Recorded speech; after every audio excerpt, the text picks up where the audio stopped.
वैसे तो CIA दुनिया की बेहतरीन इंटेलिजेंस एजेंसी मानी जाती है जो अमेरिका से बाहर अमेरिकी मफादात का तहफ़्फ़ुज़ करती है, मगर CIA के अपने ही डिक्लासिफाइड डॉक्यूमेंट्स के मुताबिक CIA ने कोल्ड वार के दौरान क्यूबन लीडर फिदेल कास्ट्रो को कत्ल करने की 638 कोशिशें की, मगर ये तमाम कोशिशें नाकाम रहीं और कास्ट्रो 90 वर्ष की उम्र में एक तबई मौत मरा। आज की वीडियो में हम CIA की इन्हीं अजीबोगरीब कोशिशों का जायज़ा लेंगे।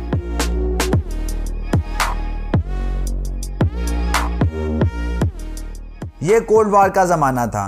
अमेरिका और सोवियत यूनियन पूरी दुनिया में अपना निज़ाम नाफिज करने की भरपूर कोशिश कर रहे थे। उनकी इसी कोशिश की वजह से कई ममालिक में जंगें हुई, कई मुल्क बर्बाद हुए और लाखों लोग लुकमाए अजल बने, मगर दोनों में से कोई भी हार मानने को तैयार नहीं था। यूरोप के ज़्यादातर हिस्से पर अमेरिका का कंट्रोल हो चुका था, जबकि मशरकी यूरोप, चाइना, वियतनाम और शुमाली कोरिया कम्युनिज्म के साए में जा चुके थे। अमेरिका के पास ही एक छोटे से जजीरे क्यूबा पर एक डिक्टेटर की हुकूमत थी जो बला का करप्ट था, मगर चूंकि इसे अमेरिका की हमायत हासिल थी इसलिए उसे हटाना काफ़ी मुश्किल हो गया था। मगर 1959 में कास्ट्रो एक मुसल्लह जदोजहद के बाद क्यूबा को इस डिक्टेटर से छुटकारा दिलाने में कामयाब हो गया। कास्ट्रो चूंकि कम्युनिस्ट नज़रियात का हामिल था और उसे सोवियत यूनियन से मदद भी मिल रही थी, इसलिए जब अमेरिका ने देखा कि कम्युनिज्म उनके दरवाजे तक पहुंच गई है तो अमेरिका के 14 तबक रोशन हो गए। इसके बाद अमेरिकी खुफिया एजेंसी CIA ने कास्ट्रो को कत्ल करने की प्लानिंग शुरू कर दी। क्यूबन सिगार पूरी दुनिया में मशहूर हैं। कास्ट्रो भी सिगार पीने का शौकीन था और ये बात अमेरिकी CIA भी अच्छी तरह जानती थी, इसलिए CIA ने सिगार के जरिए कास्ट्रो को कत्ल करने का प्लान बनाया। प्लान के मुताबिक CIA ने सिगार्स के अंदर एक्सप्लोजिव मटेरियल लगाकर कास्ट्रो तक भेजने की कोशिश की, मगर CIA ये सिगार कास्ट्रो तक पहुंचाने में नाकाम रही और ये मंसूबा तर्क कर दिया गया। बाय द वे, कास्ट्रो के कत्ल का आखिरी प्लान जरूर देखिएगा, वो बहुत फिल्मी प्लान है। सिगार्स के साथ साथ कास्ट्रो आइसक्रीम का भी शौकीन था। CIA ने आइसक्रीम में जहर डालकर कास्ट्रो का कत्ल करने का मंसूबा बनाया।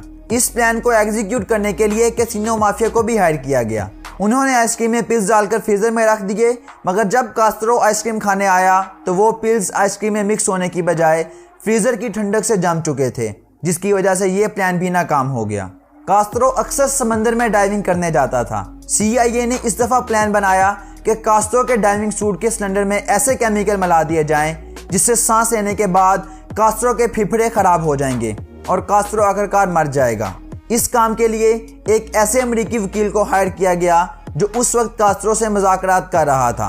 मुज़ाकरात के बाद उसने कास्ट्रो को वो जहरीला डाइविंग सूट गिफ्ट किया जिसे कास्ट्रो ने खुले दिल के साथ कबूल तो कर लिया, मगर उसे कभी भी पहना नहीं, क्योंकि कास्ट्रो अब तक समझ चुका था कि अमेरिका उसको कत्ल करने के पीछे है। इसलिए उसने अमेरिकी वकील की तरफ से दिया गया डाइविंग सूट ना पहनने में ही भलाई जानी।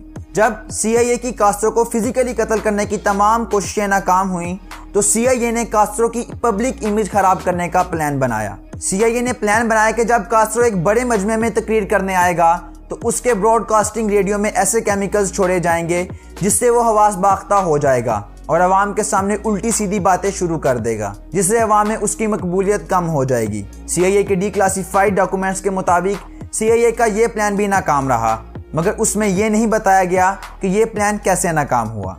कास्ट्रो की एक गर्लफ्रेंड थी जिससे उसका ब्रेकअप हो गया था और वो अमेरिका चली गई थी। CIA ने कास्ट्रो को कत्ल करने के लिए उसकी साबका गर्लफ्रेंड को हायर करने का फैसला किया और वो मान भी गई। उसने कास्ट्रो को कत्ल करने के लिए CIA से पिल्स लिए और उसे अपनी क्रीम की डब्बी में छुपाकर कास्ट्रो के पास पहुंच गई, मगर जब उसने क्रीम की डब्बी खोली तो पिल्स क्रीम में मिक्स होकर बेकार हो चुके थे। कास्ट्रो जब उससे मिलने कमरे में गया तो कास्ट्रो ने उसे कहा, क्या तुम मुझे कत्ल करने आई हो? उसकी गर्लफ्रेंड ने हाँ में जवाब दिया। कास्ट्रो ने अपनी पिस्तौल निकाली और उसे दे दी और कहा कि मुझे कत्ल कर दो। लड़की ने पिस्तौल को लोड किया और कास्ट्रो के सर पर तान दिया, मगर साथ ही उसकी टांगें कांपना शुरू हो गईं और वो कास्ट्रो को कत्ल करने में नाकाम रही। कास्ट्रो ने उससे पिस्तौल वापस ली और कहा कि जब तक मैं खुद मरना ना चाहूं मुझे कोई नहीं मार सकता। लड़की के मुताबिक इस वाक़े के बाद उनके ताल्लुकात बेहतर हो गए और उस रात उन्होंने तंजीम साजी भी की। उम्मीद करते हैं कि आज की वीडियो आपको मज़ेदार और इंटरेस्टिंग लगी होगी। मज़ीद वीडियोस के लिए चैनल को सब्सक्राइब करने के साथ साथ घंटी दबाना मत भूलिए। शुक्रिया।